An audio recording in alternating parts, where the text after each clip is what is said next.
कितने लोगों ने अपने जीवन को नशा व्यसन के पीछे खो दिया है।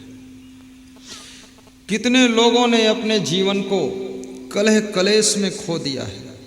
कितने घरों में रोज लड़ाई झगड़ा होती है, न पति हारता है न पत्नी जीतती है, मल्ल युद्ध प्रारंभ है। पूरी महाभारत छिड़ी हुई है। कोई गम खाना नहीं चाहता है, और गम खा ले वो महान होता है। जो सहनशीलता रखे वो भगवान होता है, और जो दूसरों की बात को सह ले वो इंसान होता है।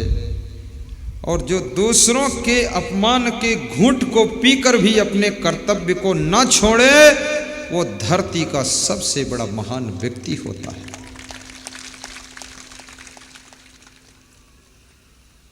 आपके पति जी कुछ कह दें फिर भी तुम रोटी बनाना बंद न करना। कितनी महिलाओं को अगर चाय के लिए पति समझा दे तो फिर भोजन भी नहीं बनाएंगी। नाराज हो गई तो लेट जाएंगी और बताएंगी सिर दर्द है। और सिर दर्द एक ऐसी बीमारी है जिसका दुनिया में कोई डॉक्टर ही नहीं है। सिर दर्द ऐसी झूठी फालतू बीमारी बता बता कर अपने पति को परेशान न करना। और कभी आपकी पत्नी थोड़ा आपको कमरे में डांट दे, कमरे से बाहर निकलना और हंसना कि डांट ही पड़ी है, मार नहीं हुई, यही बहुत है। बड़े बड़े पति लोग कमरे में डांटे जाते हैं, डांट लगती है। और अगर कोई इनको डांटे ना तो इनको कंट्रोल कौन करेगा। और धन्यवाद है इन महिलाओं को जो इतने खतरनाक आतंकवादी पतियों को संभालती है। ये पति लोग मामूली खतरनाक हैं। ये घर से बाहर निकलते हैं तो जो चीज़ देखते उसको खा पीकर थोड़ा टेस्ट लेते हैं। कोई रजनीगंधा खा रहा है, कोई गोबर गंधा चबाता आ रहा है, कोई मुर्गा की हड्डी चबा रहा है, कोई अंडे गर्म करके खा रहा है। हर नारी सोचती है कि मेरा पति कितना अच्छा हो। याद रखना, अपनी पत्नी के विश्वास को कम मत होने देना। बड़ौद जाओ, चाहे उज्जैन जाओ, इंदौर जाओ, बॉम्बे जाओ, लेकिन आपका सिद्धांत टूटना नहीं चाहिए, नियम पक्का रहना चाहिए और आपका प्रेम अपनी वाइफ के साथ में लगा रहना चाहिए। ये नशा क्यों करते हो? ये गुटखा और पुड़िया भी मत खाना।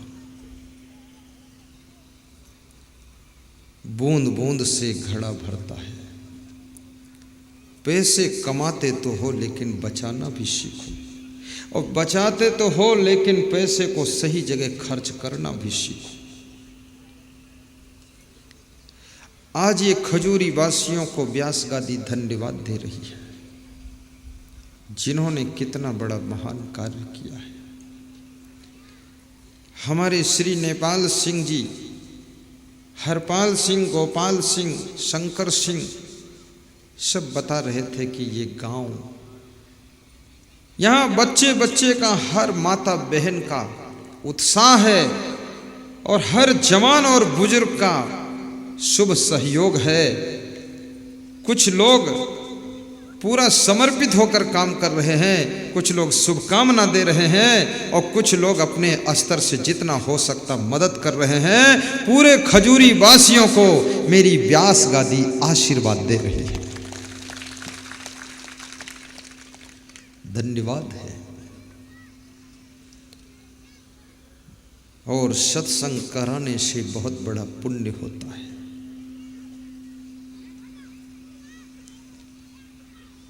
क्योंकि इसमें 10,000 20,000 आत्माओं का मन बदलता है, सुधार होता है। और अगर 20,000 आत्माएं परिवर्तन हो जाएं तो समझो 20 लाख लोगों को शांति मिल जाएगी। क्योंकि एक आदमी की गलती सैकड़ों को परेशानी में डालती है और एक आदमी की सावधानी हजारों को शांति देती है। चलना संभल संभल के माया नगर यही है, ये माया नगर है। और इस माया नगर में असली माया क्या है? पुरुष समझते हैं कि स्त्री माया है, तो स्त्री के लिए कौन सी माया है? स्त्री माया नहीं है, पुरुष माया नहीं है। यदि स्त्री माया है तो पुरुष तो माया का पति है, ये तो माया पति है ना। स्त्री माया नहीं, पुरुष माया नहीं है। माया कौन है आज बताता हूं। यदि तुम अपने से बड़ों को आंख दिखाने लग जाओ,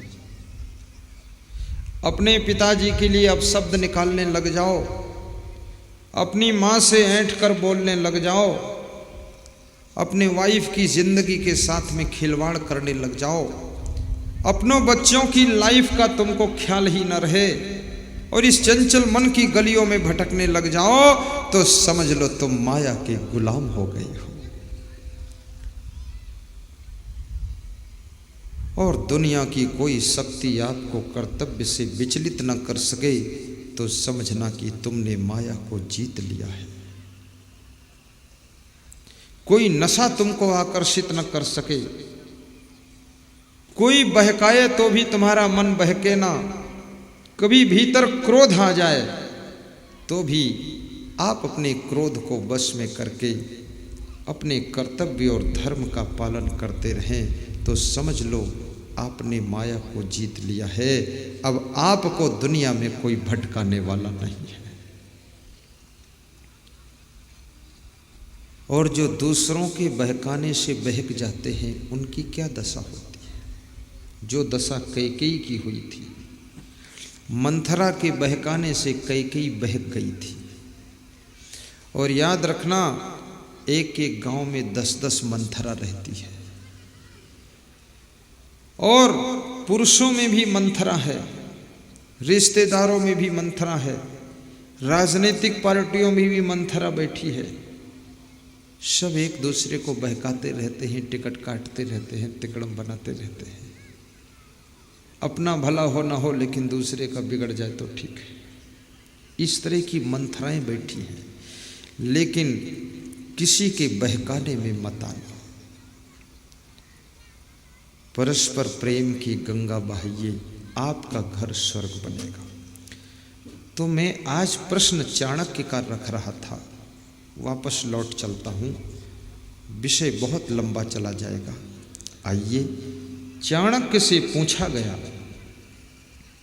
कि वह कौन सा गृहस्थ आश्रम है जिसको धन्य कहा जाता है। संन्यास आश्रम। देखो, संत होना बहुत कठिन काम है, लेकिन संत होने में सुख बहुत है। ये आपको चुपके से बता दिया हूँ, और कभी इच्छा हो तो मेरे पास आना, संत बन जाना। पर मुझे पता है तुम नहीं बनोगे संत, तुम तो एक दूसरी और शादी करने की तैयारी कर रहे हो। कितने लोग तो 70 साल की उम्र में भी शादी करते हैं, और जबकि 75 साल की उम्र में संन्यास का वक्त आता है। 25 वर्ष तक की उम्र ब्रह्मचर्य आश्रम, 50 तक की उम्र गृहस्थ आश्रम, और 50 के बाद वानप्रस्थ आश्रम, 75 के बाद संन्यास आश्रम, और 75 में फिर से शादी करते हैं। और शादी में सुख नहीं है, लेकिन शादी की जरूरत है, इसलिए क्योंकि सृष्टि चलाने के लिए, अन्यथा धरती पर कौन रहेगा, सूना हो जाएगा। तो तुम सब लोग सृष्टि के रचयिता हो, इस सृष्टि के रचयिता बैठे हैं, और इस जो सृष्टि की रचना करते हो ना, उसको संस्कार देने की जिम्मेदारी हमारी है। संत को संस्कार देना चाहिए, बच्चों को, माताओं बहनों को, पुरुषों को, बूढ़ों को, सबको सिखाना समझाना ये मेरी जिम्मेदारी है। और इस जिम्मेदारी को यदि मैं सही निभाता हूँ तो ही आपकी एक रोटी खाने का मेरा हक है, अन्यथा आपकी रोटी खाने का मेरा कोई हक नहीं है। ये जिम्मेदारी है। ऐसे मैं भी आराम कर सकता हूँ अपने आश्रम पर, वहाँ कोई प्रॉब्लम थोड़े है, आराम से रहूँ। लेकिन मैं इसलिए आराम नहीं करना चाहता हूँ क्योंकि खुद की आराम तो पशु-पक्षी भी कर लेते हैं, पर दूसरों की कष्ट को आराम में बदल दे उसे ही संत कहते हैं, उसे ही संत कहते हैं।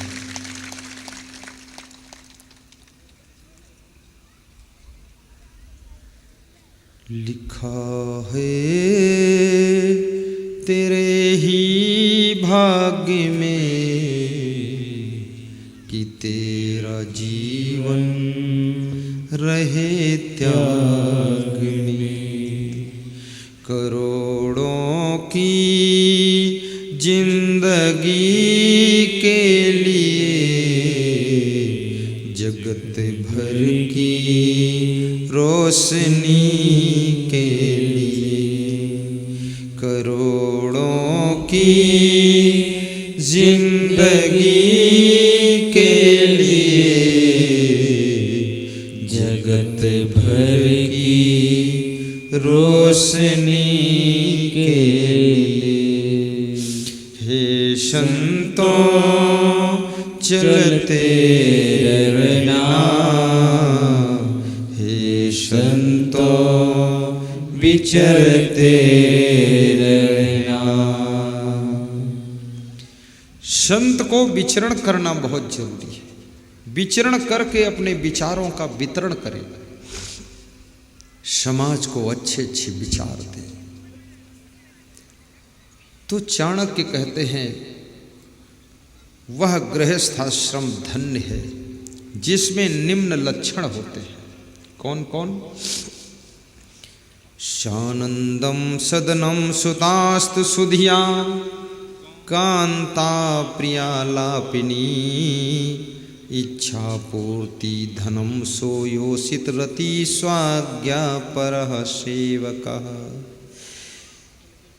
शिवपूजनम प्रदिनम मिष्ठान्नपानं गृहे साधो संगमुपास्ते चा सततम धन्यो गृहस्थाश्रमः। कौन सा गृहस्थाश्रम धन्य है? आज यहाँ गृहस्थाश्रम के लोग ज़्यादा हैं। कैसे तुम्हारा गृहस्थाश्रम धन्य हो सकता है, आज ये फार्मूला मैं बताने जा रहा हूँ। ध्यान से सुनना, चित्त को एकाग्र कीजिए। सब शांति से बैठो, कोई उठना मत। बीड़ी पीने का वक्त हो तो भी पीना मत। कितने लोगों को बीड़ी पीने का मन होता तो सत्संग से उठ के बाहर जाते हैं। कहीं जाने की जरूरत नहीं है। बीड़ी छोड़ देना है, पीना ही नहीं है। सीधे बैठो। शानंदम सदनम, वह गृहस्थाश्रम धन्य है जिसमें सदैव आनंद रहता है। कोशिश कीजिए कि आपके घर में आनंद ही आनंद बना रहे, कलह कलेश ना हो। और आनंद घर में बना रहे, इसके लिए क्या करना पड़ेगा आइए आपको बताता हूँ। सुता सुधिया, जिस घर के लड़के बुद्धिमानी से काम करते हैं, लड़के सुतास्त पुत्र लोग, जिस घर की संतान माता पिता को प्रसन्न रखती है और सही ढंग से कार्य करते हैं, बच्चे मनमानी नहीं करते हैं, वह घर आनंद से भरा रहता है और उस गृहस्थाश्रम को धन्य आश्रम कहा जाता है। कांता प्रिया लापनी, और जिस घर की नारियां प्रिय शब्दों में पुरुषों से बात करती है, नाराज नहीं होती है, खुश रहती हैं, उस घर को धन्य कहा जाता है। कितने घर की स्त्रियां देखिए, बोलने की कला है। भोजन बन गया। एक स्त्री आती है, अपने पति से कहती है, भोजन तैयार है, खाना हो खा लो, नहीं तो भूखे रह जाओगे। ये भी कहने का तरीका है। दूसरी स्त्री अपने पति से कहती है, भोजन मैं तो खा चुकी हूँ, तुम्हें खाना हो खा लो, नहीं तो हम दूसरे को दे देंगे। अब ये भी दूसरा तरीका है। तीसरी स्त्री आती अपने पति से कहती है, भोजन रेडी है, आपका इंतजार है, जब तक तुम नहीं खाओगे तब तक कोई नहीं खाएगा। तो पति कम खाना चाहता तो भी मुस्कुराता और जाकर खा लेता है। ये सबसे बेस्ट तरीका है। और चौथी स्त्री कहती है, खाना हो तो खा लो, नहीं दूसरे दिन बनाऊंगी भी नहीं तुम्हारे लिए। अब बात तो एक ही है, पर कहने का तरीका बिलग बिलग है। प्रियवादिनी बनो, प्रेम से बोलना सीखो। और जिस घर की नारियां प्रेम से बोलना जानती हैं, उस घर का कलह कलेश समाप्त हो जाता है। भाइयों और बहनों, इच्छा पूर्ति धनम, चाणक्य कहते हैं, जिसके घर में आवश्यकताओं को पूर्ण करने भर का धन भी है, गरीबी नहीं है, संपन्नता है। मैं आपसे निवेदन करूंगा कि आपके घर में गरीबी मिटाने के लिए आज विशेष फार्मूले बता देता हूं। जिस घर के लोग शाम को आपस में बैठ करके सलाह करते हैं, प्लानिंग बनाते हैं, एक दूसरे से बात करते हैं, जिस घर के लोग किसी प्रकार का नशा नहीं करते हैं, जिस घर के लोग आपस में गम खा लेते हैं, जिस घर की स्त्रियां खुश रहती हैं, जिस घर के पुरुष व्यवस्था को मेंटेन रखते हैं, और जिस घर में अतिथि का आदर होता है, और जिस घर में संत वाणी गूंजती रहती है, प्रवचन होता है, और जिस घर में बच्चों को अच्छे संस्कार दिए जाते हैं, और जिस घर में कोई व्यक्ति क्रोध नहीं करता है, सहनशीलता रखते हैं सभी, और जिस घर के लोग मनमानी नहीं करते हैं, उचित कार्य करते हैं, ऐसे घर की गरीबी लाखों कोस दूर भाग जाती है। वहाँ गरीबी नहीं रहती। जिस घर में कुछ न कुछ दान दिया जाता है, ये धीरू भाई अंबानी को आप जानते हैं, रिलायंस वाले को, रिलायंस मोबाइल, रिलायंस फैक्ट्री, रिलायंस का बहुत कुछ है। अभी बहुत 1 नंबर का धनाढ्य व्यक्ति है। धीरू भाई अंबानी बचपन में चना मुरमुरा बड़ी परात में सिर पे रख करके गांव के मंदिर के किनारे बेचते थे, चना मुरमुरा, और शाम को 1 रुपया मंदिर में दान देते थे। तो मंदिर का पुजारी मना करता था। मंदिर का पुजारी कहता था, तुम गरीब हो इसलिए दान मत करो, 1 रुपया रहने दो, 4 आने दे दो, ठीक है। तो धीरू भाई अंबानी कहते थे कि मेरी माँ ने कहा है 1 रुपया रोज मंदिर में दान कर देना। तो बोले तेरे पास पैसा नहीं है, गरीबी है, तो रहने दो। बोले नहीं नहीं, माँ की आज्ञा मैं मानूंगा और माँ की बात का महत्व है। तो 1 रुपया दान करते थे, रोज कर देते थे शाम को, और चना मुरमुरा बेचते थे।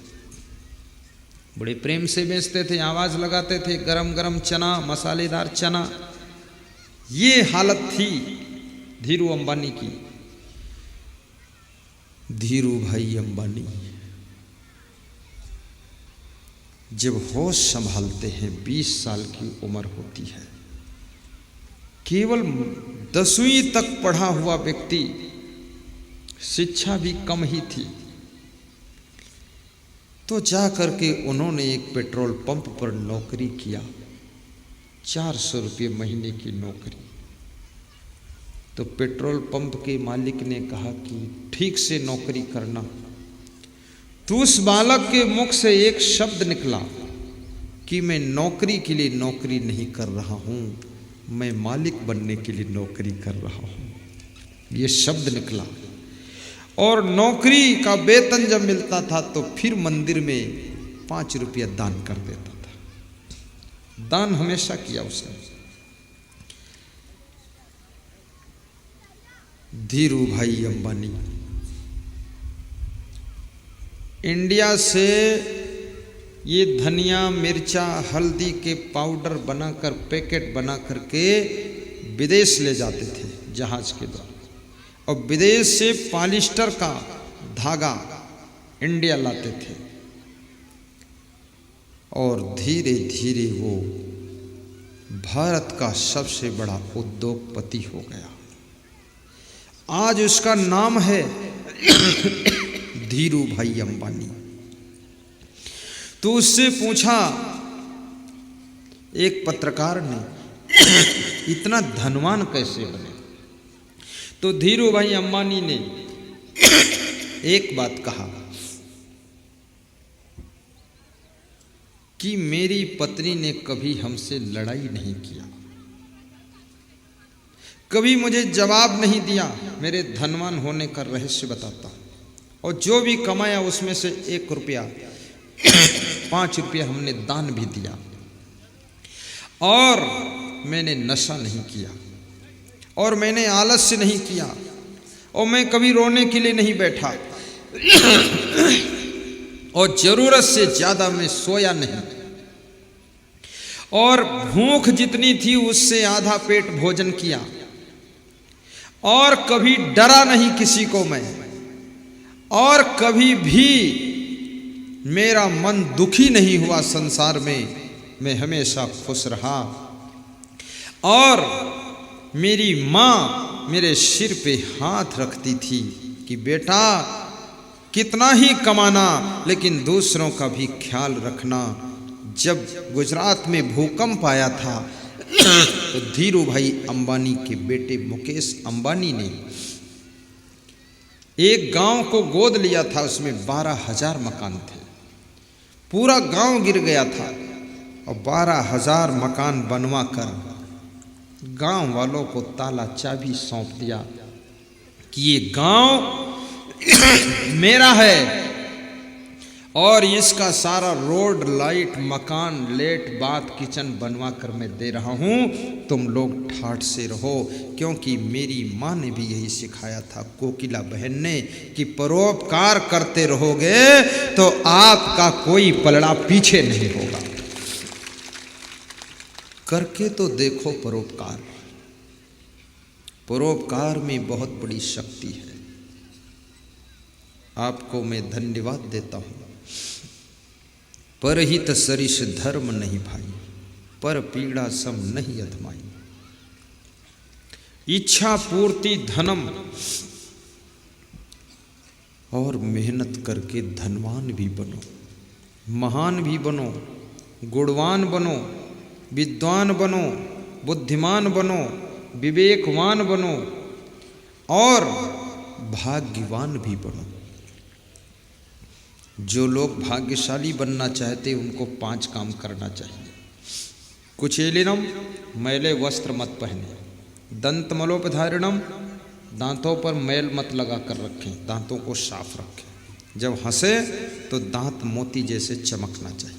कितने लोग हंसते हैं तो उनके दांत भैंस के गोबर जैसे चमकते हैं, बहुत गंदे हैं। और तीसरी चीज, बहवासनम, बहुत भोजन नहीं खाना चाहिए, कम भोजन खाइए। चौथी चीज, निष्ठुर भाषणम, कठोर मत बोलिए, मधुर बोलिए। 5वीं चीज, सूर्योदय चास्तामिते शयानम, सूर्योदय के समय सूर्यास्त के समय नींद मत लीजिए। यदि नींद आती है तो दोपहर में सो लीजिए, लेकिन सूर्योदय और सूर्यास्त के समय मत सोइए, तो आपके ऊपर लक्ष्मी की कृपा रहेगी, दरिद्र कभी आ नहीं सकता। ये 5 बातें। लेकिन यदि आपके घर में दरिद्र पहले से आ चुका है बाद को हमको मिले और दरिद्र आ गया है, अब क्या करोगे? तो दरिद्र को भगाने के लिए दो फार्मूले, ठीक माता जी, दो फार्मूले।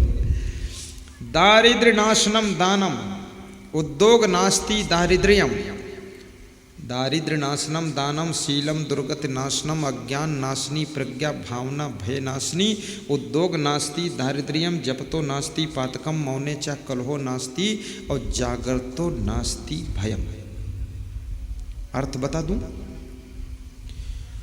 उद्योग करने वाले व्यक्ति के घर में दरिद्र नहीं टिकता है, और आलसी के घर में लक्ष्मी नहीं रुकती है, और दान देने वाले व्यक्ति के घर में दरिद्र प्रवेश नहीं करता है। यदि आ चुका है तो निकल कर बाहर हो जाएगा।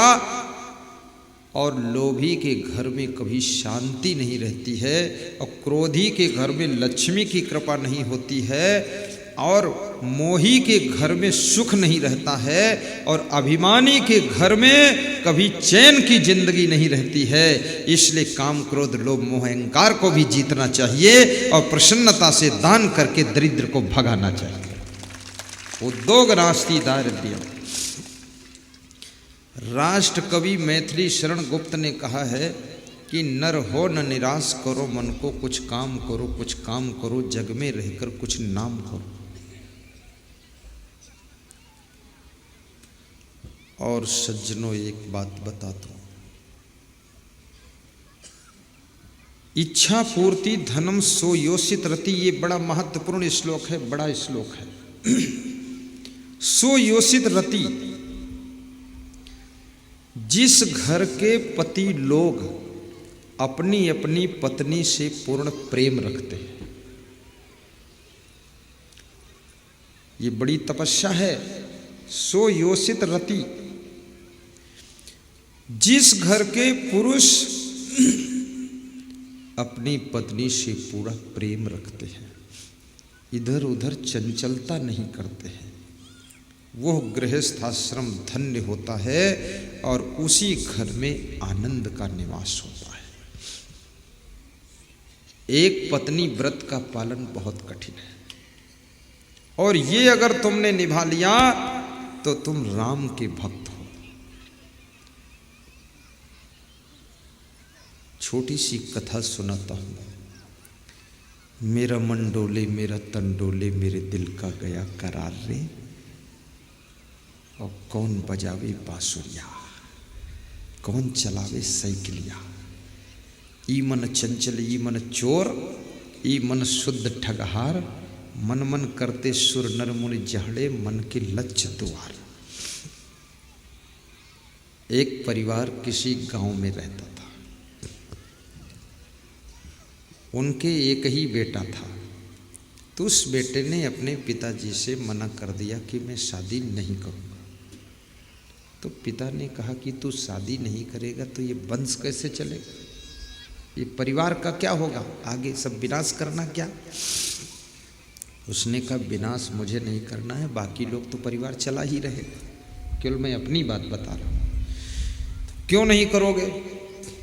उसने कहा पिताजी मैं इसलिए नहीं करूँगा क्योंकि आपने शादी किया तो आपकी ज़िंदगी में हमें सुख नहीं दिखाई देता है, बड़ी उलझन है आप।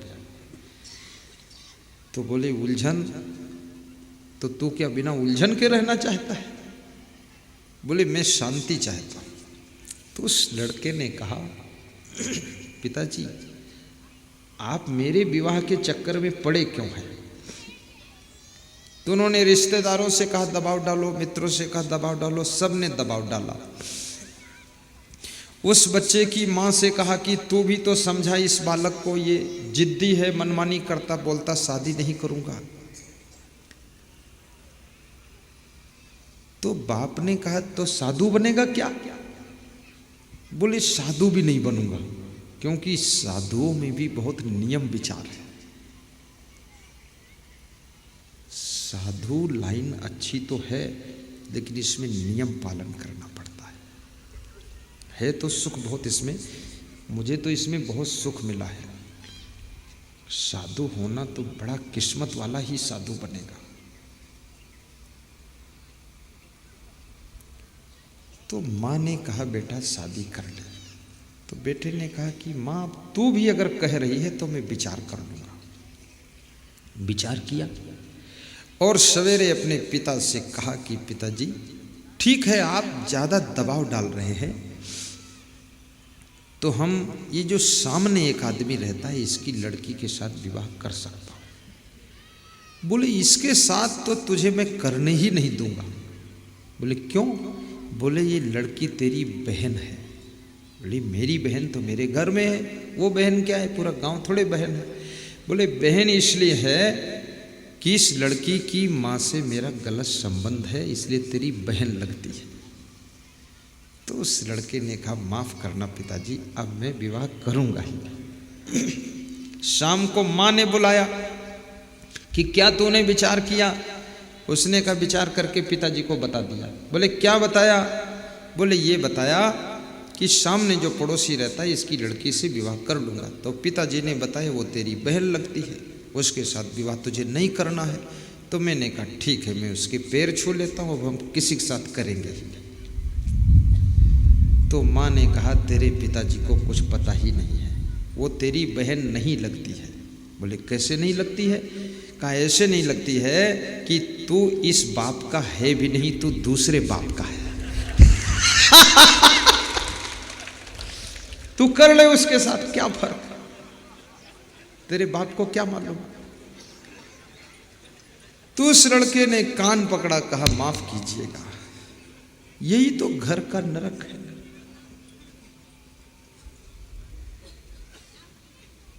एक पत्नी व्रत एक पति व्रत, ऐसे है जैसे हाथी का पांव, जैसे हाथी के पांव में सबके पांव समा जाते हैं, ऐसे एक पति व्रत और एक पत्नी व्रत में दुनिया के सभी व्रत समा जाते हैं। और ये गृहस्थाश्रम का सबसे बड़ा व्रत है और साधु जीवन का व्रत ब्रह्मचर्य व्रत है। अगर अखंड ब्रह्मचर्य व्रत जिस साधु ने पालन किया है, वो जो वचन आपके लिए बोल देगा वैसा आशीर्वाद फलित हो जाएगा। ये सब साधुओं के बोलने से आशीर्वाद कुछ मिलने वाला नहीं, न बद्दुआ लगेगी न आशीर्वाद मिलेगा। अखंड ब्रह्मचर्य व्रत पालन किया जिसने, उसकी वाणी में तेज होता है, उसकी आंखों में तेज होता है, उसके मुखमंडल पर तेज होता है और उसके आशीर्वाद में शक्ति होती है। वो बोलेगा तो पूरा हो जाएगा। लेकिन वो ऐसे अंटम संटम बोलता भी नहीं है, बोल देगा कभी। भाइयों बहनों, मैं कहूंगा कुएं में जल तो भरा है, लेकिन बाल्टी यदि फूटी डालोगे तो जल एक बूंद नहीं आएगा। अपनी श्रद्धा की बाल्टी को अच्छी तरह से डुबाइए तो कुएं से आशीर्वाद का जल भर कर आ जाएगा। गुरु तो कुआं है, वहां आशीर्वाद लहरा रहा है।